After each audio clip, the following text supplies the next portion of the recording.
Continues to scorch parts of the South with temperatures reaching triple digits in some areas. NBC's Sam Brock explains how leaders in New Orleans are preparing for a major festival in the face of severe weather. The city of New Orleans today is essentially the epicenter of this regional heat wave that continues to crank up with heat indexes pushing 120 degrees. The expectations from officials here, this could last another 5 or 6 days minimum. So they've activated their emergency operations center to a crisis level. That also means daily unified command calls and surging of resources to certain neighborhoods that are seeing excessive heat to try to help out the most vulnerable populations here. And it comes at a time when the Essence Festival, which is a huge event in New Orleans, is planned for this weekend. Hundreds of thousands of people are going to be in the city and under New Orleans care as this heat just continues to create problems, sweltering conditions here.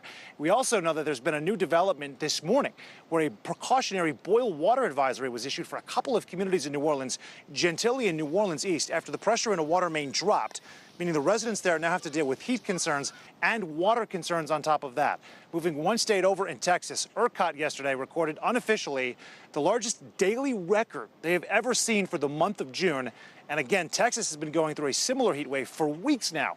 More severe weather as well happened in Oklahoma. A tornado ripped through there overnight with supercells as well. And then, of course, you have this wildfire smoke continuing to come down from the north from those Canadian wildfires and infiltrating cities like Chicago and Detroit and perhaps New York again later today. So a lot going on the weather front with the tip of the spear right here in southeast Louisiana. Sam Brock, NBC News. Sam mentioned Texas there. We have family in Texas. They are just sweltering right now. It said it's so hot there. Oh, and I have family in the Great Lakes region, and they're dealing with really bad air quality. Yeah. Some of that is drifting to our area, and we're focusing on the code orange weather alert, air quality alert here. Meteorologist Elizabeth Gardner with just how polluted the air is right now. You know, I've got a little piece of good news. We've been following along with the numbers. We can check the sensor and see what our current numbers are in real time. And we just dropped back to 76. We were in the 80s when we started the newscast. So we're seeing this number dropping. At 50, it drops back to green, which is good air quality. So these are forecasts that come from the Department of Air Quality. Their forecast is for us to reach 110 this afternoon, which would put us at code orange. But our numbers are dropping instead of climbing. I would still be cautious this afternoon if you're in one of the sensitive groups, which would be young children, the elderly, or anybody with lung or heart issues. But definitely good news that we're seeing this number dropping toward green and not pushing toward orange. Again, these are forecasts put out by the Department of Air Quality. And so this is not something that I can change. It's not a forecast that comes from the WRAL Weather Center.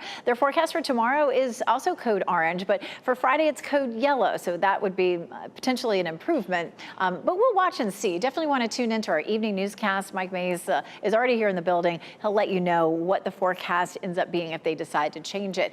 Moderate means that unusually sensitive groups should be careful outside, but we see moderate almost every day in the summertime. So the code orange would mean, some more, just some regular sensitive groups should take it easy outside. We take a look at Goldsboro, and it definitely looks hazy. But, we see hazy conditions in the summertime fairly regularly. Apex looking partly cloudy, same in Chapel Hill and, of course, in Durham, a few big puffy cumulus clouds. There's a high-pressure system that's up to our north and west, and it is feeding down air from the north.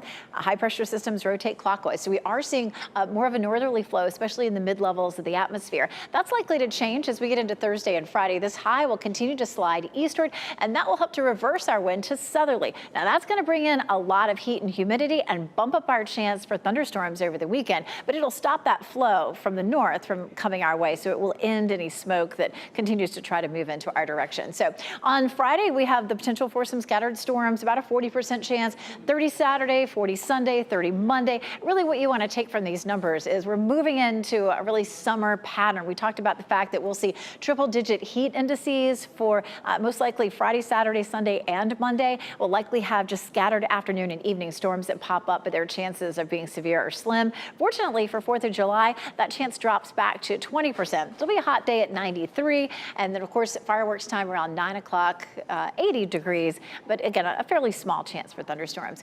We're watching what's happening out here in the tropics. This is the remnants of Cindy that we were watching last week, just a 20% chance that it could develop. Another system here that the Hurricane Center has its eye on. Cindy, if it develops, develops, we'll just continue to move offshore. Today we have a moderate risk for rip current danger. With that system sitting offshore, even if it's not very strong, we could still see continued rip current danger over the weekend and early next week. Definitely going to be a very hot weekend for us with temperatures in the mid-90s with the potential for triple-digit heat indices. And it's possible that we would have our own heat advisory posted this weekend into Monday. We'll let you know if that happens. We'll be right back with our top stories. Skeletal remains, unnamed and unclaimed, too often